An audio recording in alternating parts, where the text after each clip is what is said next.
All right, let's get right into this explainer. If you're a mediator, a facilitator, or honestly, just someone who constantly finds themselves stepping into the middle of heated disagreements, you absolutely know the feeling. It is so easy to get stuck playing referee in this chaotic game of he said, she said, right? Well, today, we're focusing on the Deru Kailo framework. We're going to look at how you can escape that trap by accurately diagnosing the hidden layers of a conflict. It's all about precise categorization so you can finally choose the most responsible response. The whole thing hinges on this one core principle from the system. Misunderstanding is often layer mismatch, not true disagreement. I want you to really think about that for a second. So often, people are fighting not because their values are actually opposed, but literally because they're answering entirely different questions. You've got one person arguing about the cold, hard facts of what happened, while the other is passionately arguing about what those facts meant. Let's look at a classic mediator's trap. Take Maya and Ethan. Maya says, "That hurt me." What she's doing is naming an impact, right? A direct emotional experience. But Ethan hears, "You meant to hurt me," and he immediately fires back with, "I didn't mean it." He's entirely focused on defending his intention. Because of this massive mismatch, Maya feels completely dismissed because her impact was ignored, and Ethan feels falsely accused because his intent wasn't recognized. They are just talking past each other on completely different layers of reality. To untangle situations, exactly like Maya and Ethan's, our agenda for this explainer covers 5 quick steps. The illusion of disagreement, Diagnostic 1, which is locating the layer, Diagnostic 2, assessing cooperation, tracking conflict dynamics, and finally choosing the responsible response. Okay, Section 1, the illusion of disagreement, uncovering the real mismatch. Before you jump in to defend someone or, try to magically fix the problem, this framework insists you have to locate the conflict first. You do this using 3 primary diagnostic questions. First, where is the conflict occurring across 9 distinct layers? Second, why is it occurring? Like, what's the hidden architecture driving it? And third, can it actually be navigated right now? Moving to Section 2, Diagnostic 1, locate the layer. Where exactly are we? Let's start with the where of that first diagnostic question, the reality domain. This domain anchors what objectively happened, totally stripping away any emotional interpretation. It asks 3 things. Physical, meaning what are the actual facts? Structural, meaning is this a one-off event or are we looking at a repeated pattern? And contextual, what surrounding circumstances shaped the moment? As a mediator, you have to anchor these facts first. If the parties don't agree on basic reality, moving forward is going to be practically impossible. From there, we move into the perception domain. Now, this is where things start getting pretty subjective, and it's where we so often see that incredibly painful clash between what one person intended and how the other experienced it.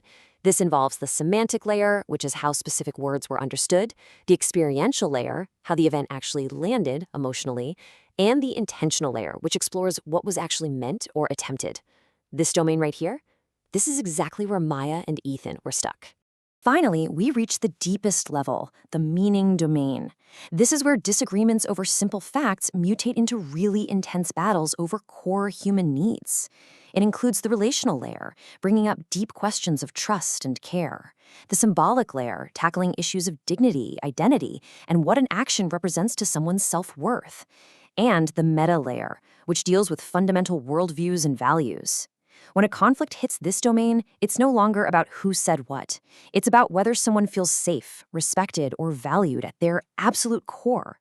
Up next, Section 3, Diagnostic 2, assess cooperation. Can this be navigated? Now, before you even diagnose a layer on the facilitation pathway, you've got to pass what the system calls Gate 0. This is absolutely foundational for any responsible mediator. Gate 0 asks one critical question. Is the situation actually safe? And is it free of coercion or abuse? This framework is meant for navigation, not submission. If safety is threatened, you stop. You don't proceed to diagnosis. Your number 1 priority immediately becomes protection and setting firm boundaries. If Gate 0 is cleared, meaning it is safe, you then evaluate the cooperation spectrum. Here's the thing. 2 people might understand each other perfectly but remain totally uncooperative. On level 1, you have a cooperative stance. People are admitting mistakes and actively seeking understanding. Down at level 3, it gets defensive, marked by high emotional activation and constant justification. And by level 5, it's entirely adversarial. We're talking deliberate distortion and active incentives to escalate the fight. As a mediator, your strategy has to shift dramatically depending on where the parties fall on this spectrum. All right, Section 4, Tracking Conflict Dynamics. How is the conflict evolving? Conflicts are really moving targets, which brings us to this brilliant concept called layer migration. An original factual dispute at the physical layer can just vanish entirely as the battleground plunges deeper. It migrates through the experiential and relational layers, all the way down to the symbolic layer in the meaning domain. To put a human voice to that descent, just notice how a simple missed action cascades into an existential threat. It starts out physically, you forgot, right? Then it migrates to relational meaning, you don't care. And finally, it hits the symbolic layer, I don't matter. The original issue of forgetting an appointment, it's completely gone. If you try to fix the forgetting when the conflict has already migrated to I don't matter, your intervention is going to fail, guaranteed, because you're responding to a layer that just isn't active anymore. And our final section, Section 5, Choosing the Responsible Response, Turning Diagnosis into Action. Okay, so let's bring it all together. You've located the active layer, you've assessed the cooperation level, you've tracked the migration. The response plane forces you to ask this vital final question. What should happen now? This is crucial, guys, because the next responsible move is definitely not always a forced apology or immediate relational repair. Using the response plane, we match the exact intervention to the specific layer we diagnosed. If an impact is unrecognized, the responsible response is simply to acknowledge it. If trust is harmed, you aim for repair.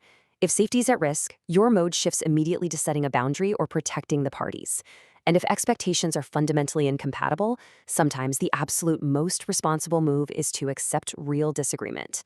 It's all about precision. You have to match your response to the actual problem. To apply this responsibly, you've got to avoid some really common traps. First, do not treat every boundary as a rejection. Second, do not treat every explanation of intent as a repair for harm.